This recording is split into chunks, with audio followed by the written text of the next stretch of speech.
అంటే intention actually he never entertained. మిమ్మల్ని surprise చేసే ఒక మాట చెప్తా. మేము ఒక 2 hours తలపెట్టుకొని ఇద్దరమే మాట్లాడినాం. అలా ఆయన చెప్పిన మాట ఏంటంటే, మీ ముఖ్యమంత్రి చాలా గొప్పవాడండి, కాకపోతే బాగా డబ్బులు తిన్నట్టున్నాడు. ఇలా ఆయన అద్భుతమైన పని చేశాడు, నేను షాక్ అయినా కాళేశ్వరం చూసి వచ్చి అని ఆయన స్వయంగా కామెంట్ చేశాడు. ఆఫ్ ది రికార్డ్, ఇది చెప్పకూడదు కానీ డబ్బులు తిన్నట్టుగా ఆరోపణలు బాగా వస్తున్నాయి. డబ్బులు తింటే తినొచ్చు కానీ చాలా గొప్ప పని చేశాడండి అన్నాడు ఆయన. ఇవాళ రేపు తినడం లేవరండి అని కూడా అన్నాడు ఆయన. దొరకాయండి అవి అన్నాడు, పట్టుకోలేమండి అని కూడా అన్నాడు. అవి ఎట్లా పట్టుకుంటాం మనం అని కూడా అన్నాడు. అంటే ఒకటి భరత్ గారు ఒక విషయం మాత్రం ఉందండి ఇందులో.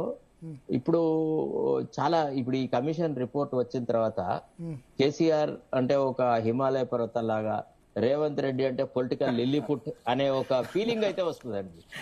దీని ఇమీడియట్ పర్యవసానం రేపు రాజకీయ వర్గాలలో రేవంత్ రెడ్డి వెంట ఉండే వాళ్లకు ఈయన మీద అపనమ్మకం పుడుతుంది. కేసీఆర్ వెంట ఉన్నా లేకున్నా కొద్దిగా దూరం నటిస్తున్న వాళ్ళు కూడా ఇప్పుడు కేసీఆర్ చుట్టూ ర్యాలీ. ఇది టైమింగ్ కూడా శరత్ గారు ఎటువంటి టైమింగ్ అంటే, నేను 36 లక్షల మంది ఏమో కేసీఆర్ ది చూశారు టీవీలలో, ఈయనదేమో 4 lakhs కూడా లేదు రేవంత్ రెడ్డి గారిది. ఈ రెండింటి రేవంత్ రెడ్డి ఇప్పుడు రోజు నేనేమంటా అంటే, రేవంత్ రెడ్డి రోజు 2 రోజులకోసారి మాట్లాడుతున్నాడు. కేసీఆర్ 6 నెలలకోసారి వచ్చినప్పుడు ఆబ్వియస్లీ ఉంటది వ్యూవర్షిప్. ఓ ఏడాది తర్వాత రేవంత్ రెడ్డి మాట్లాడమనండి, అప్పుడు ఉంటుందో చూద్దాం. అది కాదు కానీ ఇక్కడ ఏంటంటే ఇంకోటి కూడా మనం ఇప్పుడు రేవంత్ రెడ్డి స్వయంగా కాళేశ్వరం కట్టాలని నిర్ణయం తీసుకున్న టైంలో ఇది రావడం వల్ల అది కొంచెం ఫెయిల్యూర్ కిందగా వస్తుంది రేవంత్ రెడ్డికి. తను పనికిరాదన్న దాన్ని మళ్ళా ముట్టుకున్నాడు. ఈ కాళేశ్వరం మీద వేసిన కమిషన్ కొట్టేశారు. ఇవన్నీ కూడా కొంచెం ఊరటే కాకుండా ఒక విజయంలాగా కూడా చూడొచ్చు. ఒక ఫ్యూయల్ ఇచ్చినట్టు టీఆర్ఎస్ కు 26వ వార్షికోత్సవం సందర్భంగా ఒక కొత్త ఉత్తేజాన్ని ఇచ్చినట్టుగా మనకు కనబడుతుంది. ఒకటి మాత్రం చెప్పొచ్చు భరత్ గారు, లాస్ట్ గా నేను చెప్పే కామెంట్ ఏంటంటే, ఈ ముఖ్యమంత్రి ఏది కూడా ఆలోచించి చేస్తులేడు, ఎమోషనల్ గా పోతున్నాడు, కేవలము ప్రెజుడిషియల్ గా ఉన్నాడు, వ్యక్తుల మీద మన్నుపోయడానికే ప్రాధాన్యత ఇస్తున్నాడు తప్ప రాష్ట్రానికి సంబంధించిన విషయాల మీద సుదీర్ఘమైన సమాలోచనల తర్వాత భవిష్యత్తును దృష్టిలో పెట్టుకొని తీసుకునే నిర్ణయాలు ఏవి ఉండట్లేదు అనేది ఈనాడు గ్రామీణ ప్రాంతాల్లో కూడా ప్రజలకు అర్థమైపోయింది. ఇతను కేవలం అక్కస్తో పనిచేస్తున్నాడు అనే భావన చాలా చాలా ప్రస్ఫుటంగా వస్తున్నట. It will affect the public morale and the public image of the government. ఇప్పుడు మీరు ఈ ఎంక్వైరీ రిపోర్ట్ వచ్చిన తర్వాత రేవంత్ రెడ్డిని ఆ రిపోర్ట్ పక్కకు నిలబెట్టి ఫోటో తీస్తే ఎట్లా కనబడుతుందండి? సో థ్యాంక్ యూ భరత్ గారు. ఒక్క మాట చెప్పండి.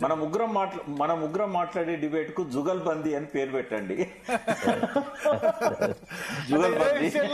కమిషన్ విచారణ జరుగుతున్నప్పుడు కూడా మనం చర్చించాం, చాలా సార్లు చర్చించాం. కమిషన్ విచారణ చాలా సార్లు మనం ముగ్గురం మాట్లాడుతున్నాం. కొన్నిసార్లు మాత్రమే నేను విభేదిస్తా, ఎక్కువ సార్లు ఎందుకంటే లీగల్ ఆస్పెక్ట్ చాలా ఉంటాయి కాబట్టి శరత్ గారితో నేను దాదాపుగా ఏకీభవిస్తా ఉంటా. అప్పుడప్పుడు కొన్ని కోపాలు కూడా వస్తుంది. ఇవాళ చాలా మంది అడ్వకేట్స్ ఈ రిపోర్ట్ రిజల్ట్ జడ్జ్మెంట్ వచ్చిన తర్వాత నన్ను కలిసి కంగ్రాచులేషన్ చెప్పినారు.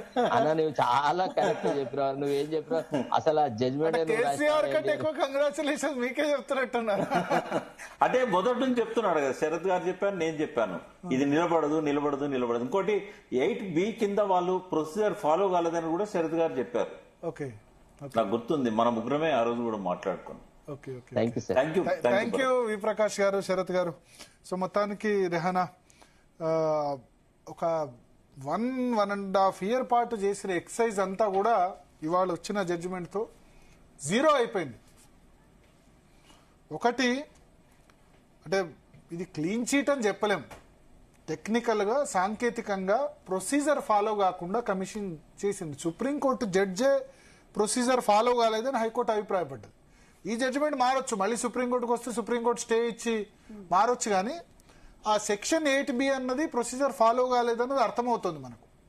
సో సాంకేతికంగా సరే ఎట్లా చూసినా, సాంకేతికంగా చూసినా, ప్రొసీజర్ పరంగా చూసినా ఇది కేసీఆర్ కు హరీష్ రావుకు చాలా పెద్ద రిలీఫ్ అన్నట్టే కదా. స్మితా సబర్వాల్ కి, ఎస్కే జోషికి అందరికి చాలా పెద్ద రిలీఫ్ అన్నట్టే కదా. అంటే బీఆర్ఎస్ ఏదైతే ఆర్గ్యుమెంట్ చేస్తూ వస్తుందో దాన్ని ఇవాళ హైకోర్టు సమర్థించినట్టు కదా. ఎందుకంటే ఇప్పుడు ఒక కమిషన్ గవర్నమెంట్ వేసింది కాబట్టి గవర్నమెంట్ ఏం చెప్తే అదే చెప్తుంది, కమిషన్ అన్న దానికి ఒక ముద్ర ఉంటుంది. కోర్టు విషయానికి వచ్చేసరికి కోర్టు కొంత న్యూట్రల్ అన్న ఒపీనియన్ ఉంటుంది. సో ఒకటే నేను చెప్పేది ఏంటంటే, కాళేశ్వరం 94,000 కోట్లు ఖర్చు పెడితే దానిలో మేడిగడ్డలో 2 పిల్లర్స్ కుంగాయి, మొత్తం 94 లక్షల కోట్లు బూడిదలో పడ్డాయి. ఇది తప్పు. ఇక్కడ కాళేశ్వరం అంటే కేవలం మేడిగడ్డ ఒకటే కాదు, మేడిగడ్డ, అన్నారం, సుందిల్లా, రంగనాయక సాగర్, మల్లన్న సాగర్ ఇవన్నీ కూడా 100 అడుగుల దగ్గర నుంచి ఎల్లంపల్లి, సరే ఇప్పుడు 100 అడుగులు అంటే లేవు, ఎల్లంపల్లి 148 అడుగుల నుంచి రంగనాయక సాగర్లో 619 అడుగుల వరకు, దాదాపు 500 అడుగుల వరకు లిఫ్ట్ చేస్తున్నారు నీళ్లు. ఎట్లా చేస్తున్నారు? కాళేశ్వరం ప్రాజెక్టులో భాగంగా చేపట్టిన పంపుల వల్లనే కదా, బాహుబలి పంపులతోనే కదా లిఫ్ట్ చేస్తుంది. సో 94,000 కోట్లు మేడిగడ్డ ఒక్కదానికి ఖర్చు కాలేదు. మేడిగడ్డ, అన్నారం, సుందిల్లా ఇట్లా 15 బ్యారేజీలు ఉన్నాయి. మల్లన్న సాగర్ 50 టీఎంసీలు, రంగనాయక సాగర్ ఇవన్నీ ఉన్నాయి. తర్వాత బాహుబలి పంపుల నిర్మాణం చేపట్టారు. సో అయితే కాళేశ్వరం ప్రాజెక్టు సంబంధించి పూర్తి ఫలితాలు అయితే ఇంకా రాలేదు. ఇన్ని రోజులు కట్టినా వర్షాలు బాగా పడ్డాయి కాబట్టి దాని యూసేజ్ ఎక్కువ జరగలేదు. ఖర్చు ఎంతైతే పెట్టారో 94,000 కోట్లు పెట్టినప్పుడు దాని యూసేజ్ ఎంత జరిగిందో అంత జరగలేదు. సో మొత్తానికి అదైతే ఒక రేవంత్ రెడ్డి ఒక మంచి పని చేస్తున్నారు, దాన్ని రిపేర్ చేసి వినియోగంలోకి తీసుకొస్తామంటారు. ఎందుకంటే కరువు కాటకాలు ఎప్పుడు వస్తే, వర్షాలు లేని సందర్భాలు ఎప్పుడు వస్తే ఆ సందర్భాల్లో అది ఖచ్చితంగా ఉపయోగపడుతుంది. But at the same time ఇది పూర్తిగా క్లీన్ చీట్ అని చెప్పరాదు. టెక్నికల్గా చేసిన తప్పులు, సాంకేతికంగా చేసిన తప్పులు, ప్రొసీజర్లో చేసిన తప్పుల వల్ల ఈ పరిస్థితి వచ్చింది. సో చూద్దాం మరి రేపు గవర్నమెంట్ మళ్ళీ సుప్రీంకోర్టుకి అయితే ఖచ్చితంగా పోతుంది. సుప్రీంకోర్టు వెళ్ళిన తర్వాత అక్కడ ఏం జరుగుతుంది అన్నది చూద్దాం. Okay Bharat, thanks for the analysis. So ఇది వాళ్ళ స్టేట్